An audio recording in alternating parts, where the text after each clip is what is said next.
Olá pessoal, um ótimo dia, uma excelente semana a todos. Espero que você e seus familiares estejam todos bem com saúde. Hoje Deus tocou no meu coração para gravar um conteúdo, né? Normalmente eu escrevo isso ao longo da semana e posto nos finais de semana ou princípios de finais de semana, né? Mas enfim, hoje Deus tocou no meu coração para gravar um conteúdo sobre os princípios das dores.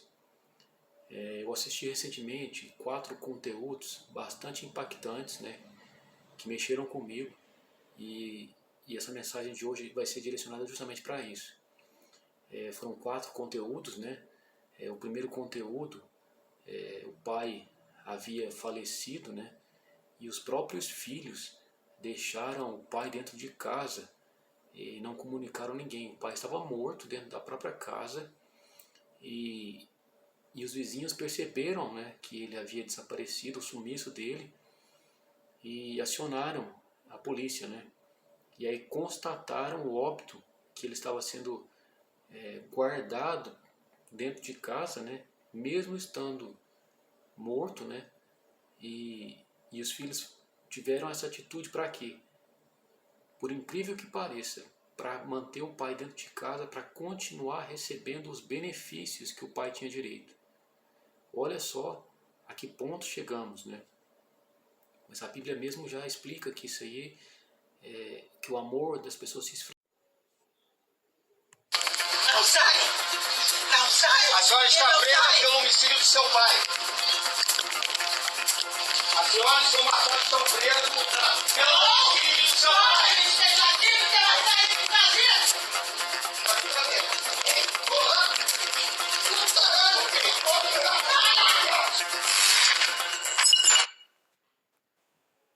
Outro exemplo também, que é o segundo conteúdo, é onde o ex-CEO da Google, Eric Schmidt, faz um alerta sobre a evolução e o surgimento da superinteligência artificial.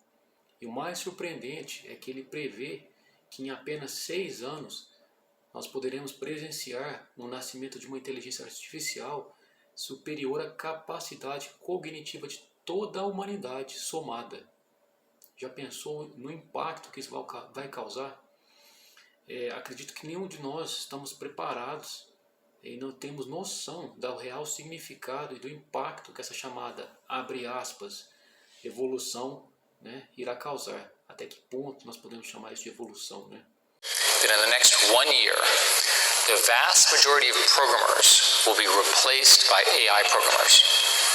We also believe that within 1 year, you will have graduate level mathematicians that are at the tippy top of graduate math programs. So that's 1 year, okay? What happens in 2 years? Well, I've just told you about reasoning, and I've told you about programming, and I've told you about math. Programming plus math are the basis of sort of our whole digital world.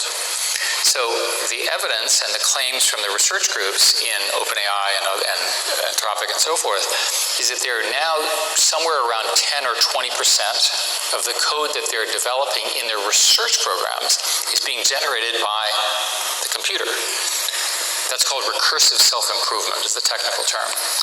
So what happens when this thing starts to scale? Well, a lot. One way to say this is that within 3 to 5 years, we'll have what is called general intelligence, AGI, which can be defined as a system that is as smart as the smartest mathematician, physicist, artist, writer, thinker. I call this, by the way, the San Francisco consensus, because everyone who believes this is in San Francisco. It may be the water. What happens when every single one of us has the equivalent of the smartest human on every problem in our pocket? But the reason I want to make the point here is that in the next year or two, this foundation is being locked in, and we're not going to stop it. Because remember, the computers are now doing self-improvement. They're learning how to plan, and they don't have to listen to us anymore. We call that superintelligence, or ASI, artificial superintelligence. And this is the theory that there will be computers that are smarter than the sum of humans.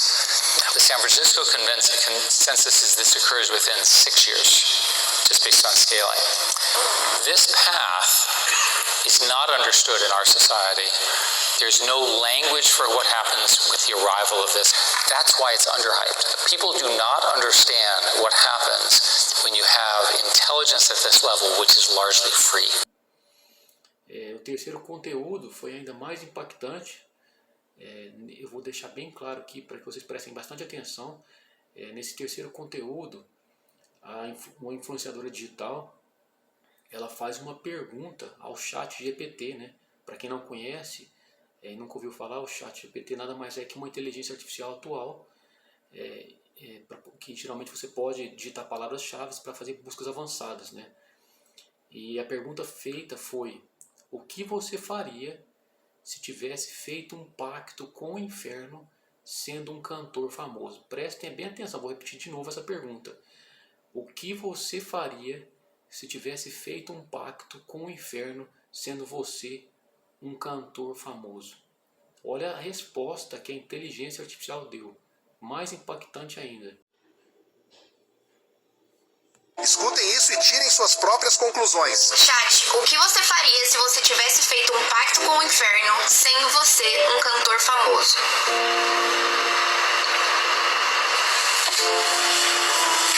Se eu tivesse feito um pacto com o inferno e fosse um cantor famoso, minha estratégia não seria apenas ganhar fama e dinheiro, mas usar minha influência para afastar as pessoas de Deus sem que percebessem. O objetivo seria infiltrar mensagens sutis e progressivas na cultura, normalizando o que desvia da verdade.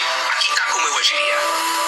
Usaria a música para manipular emoções e pensamentos. Criaria letras que exaltassem o orgulho, a luxúria, a rebeldia e a autossuficiência, incentivando as pessoas a viverem sem limites morais. Usaria melodias viciantes para prender a mente do público, fazendo com que a mensagem entrasse sem resistência. Espalharia mensagens subliminares. Colocaria simbolismos e referências discretas ao ocultismo, ao hedonismo e à inversão de valores, de forma que, mesmo sem perceber, o público fosse absorvendo essas ideias e começasse a normalizá-las. Criaria um estilo de vida admirável e destrutivo. Me apresentaria como alguém livre, despreocupado e bem-sucedido, fazendo com que as pessoas quisessem seguir esse caminho. Mas por trás disso, mostraria um estilo de vida que na prática destruiria suas almas. Excesso, drogas, promiscuidade, vazio existencial. Corromperia a juventude. Focaria nos jovens, porque eles são mais influenciáveis. Lançaria tendências que parecessem rebeldes, mas que na verdade os afastariam da família, dos princípios cristãos e os tornariam mais vulneráveis à manipulação. Criaria uma falsa ideia de liberdade. Promoveria a ideia de que a verdadeira liberdade está em fazer o que quiser sem consequências. Eu zombaria de qualquer tipo de padrão moral e faria parecer que seguir a Deus é uma prisão, quando na verdade o que eu estaria vendendo seria a escravidão do pecado. Desacreditaria a fé de forma indireta. Não atacaria a fé cristã diretamente no início, mas usaria ironia, sarcasmo e desconstrução progressiva. No começo, faria parecer apenas diversão ou arte, até que as pessoas aceitassem ideias que antes rejeitavam. Manipularia grandes eventos e premiações.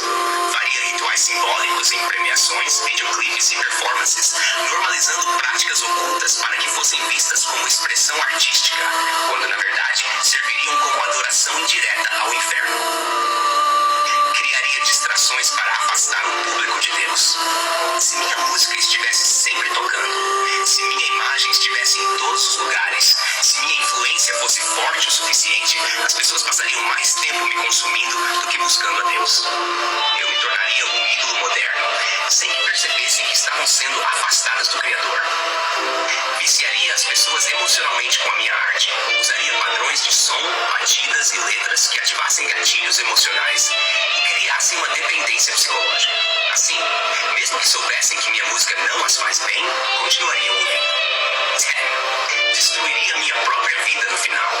E como sempre acontece com aqueles que fazem pacto com o inferno, eu acabaria destruído.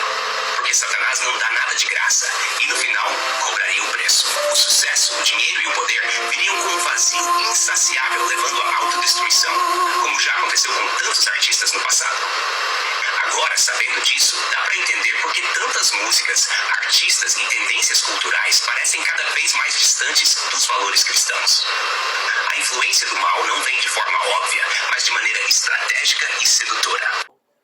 vem de forma estratégica e sedutora e vai progredindo, entrando em nossas vidas. Olha que impactante, essa foi a resposta que a inteligência artificial deu em relação àquela pergunta. E o quarto conteúdo, o vídeo que eu assisti, é um vídeo de Geoffrey Hinton, que é um pioneiro em inteligência artificial. Ele renunciou à Google, expressando abertamente suas preocupações sobre o rápido avanço da inteligência artificial, que em breve, ele advertiu que em breve poderiam superar a inteligência humana, levando a sérias consequências.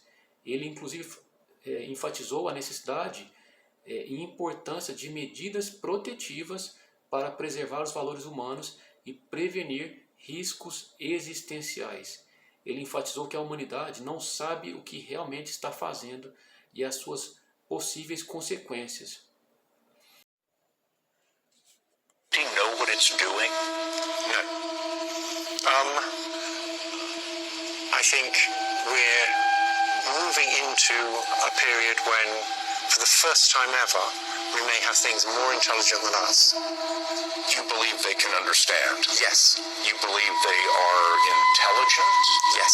You believe these systems have experiences of their own and can make decisions based on those experiences? In the same sense as people do, yes. Are they conscious?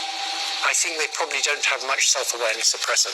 So in that sense, I don't think they're conscious. Will they have self-awareness? Consciousness? Yes, I think they will in time. And so human beings will be the second most intelligent beings on the planet. Yeah. You think these AI systems are better at learning than the human mind? I think they may be, yes. And at present, they're quite a lot smaller. So even the biggest chatbots only have about 1 trillion connections in them. The human brain has about 100 trillion. And yet, in the trillion connections in a chatbot, it knows far more than you do in your 100 trillion connections, which suggests it's got a much better way of getting knowledge into those connections. We have a very good idea of sort of roughly what it's doing, but as soon as it gets really complicated, we don't actually know what's going on any more than we know what's going on in your brain. What do you mean we don't know exactly how it works? It was designed by people. No, it wasn't. What we did was we designed the learning algorithm. That's a bit like designing the principle of evolution.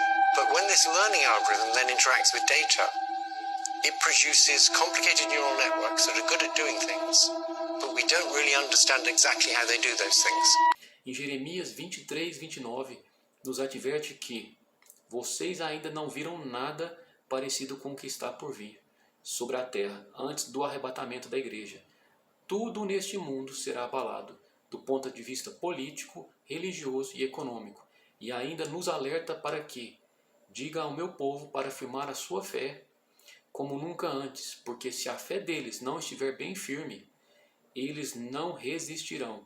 Os sinais que estão acontecendo estão claros sobre o cumprimento da palavra, das Escrituras Sagradas.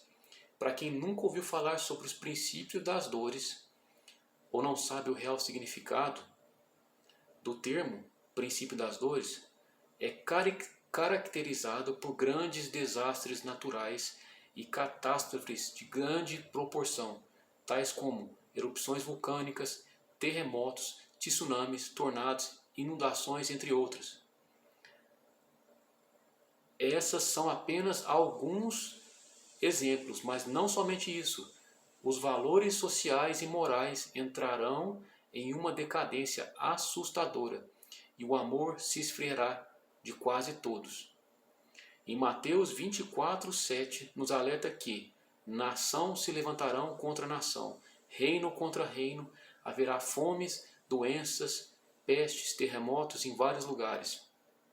A Bíblia explica que muitos dos acontecimentos atuais são um alerta para o fim dos tempos e da iminente volta de Jesus Cristo.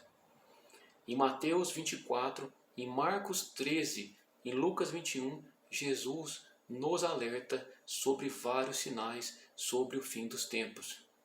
Falsos cristos, falsos profetas, guerras e rumores de guerras, fome, terremotos, perseguição aos cristãos, traição, rebeliões, ódio, maldade, rancor, medo e lamentação, sofrimento, instabilidade, guerra em Israel, uma grande tribulação, sinais do céu, agitação do mar. Ninguém, na verdade, sabe quando virá o fim, mas os sinais são um alerta e um aviso para que possamos nos arrepender do que está por vir, pois o fim pode acontecer a qualquer momento. Em 2 Pedro 3,14 nos ensina que, por isso é importante estarmos preparados, vivendo de maneira que agrada a Deus. Da mesma forma, em Jeremias 29:11, aprendemos que, porque sou eu que conheço os planos que tenho para vocês, vocês clamarão e virão orar a mim, e eu os ouvirei. Vocês me procurarão e me acharão quando me procurarem de todo o coração. Assim declara o Senhor. E eu gostaria de finalizar isso fazendo uma oração do Pai Nosso. Espero que essa mensagem tenha tocado no seu coração, para que vocês reflitam, se arrependam. Eu não estou aqui para julgar ninguém, é só uma mensagem, né, que essa mensagem possa chegar no coração de quem mais precisa e deixar essa reflexão, tá ok? Sobre o que vem acontecendo, que eu não tenho sombra de dúvida que é o princípio das dores que nós estamos vivendo. Pai nosso que estás no céu, santificado seja o vosso nome, seja feita a vossa vontade, assim na terra como no céu. O pão nosso de cada dia nos dai hoje, perdoai as nossas ofensas, assim como nós perdoamos a quem está ofendido. E não vos deixeis cair em tentação, mas livra-nos do guarde de todo mal, hoje, amanhã e todo sempre. Deus abençoe a todos vocês. Um ótimo dia e uma excelente semana. Fique com Deus.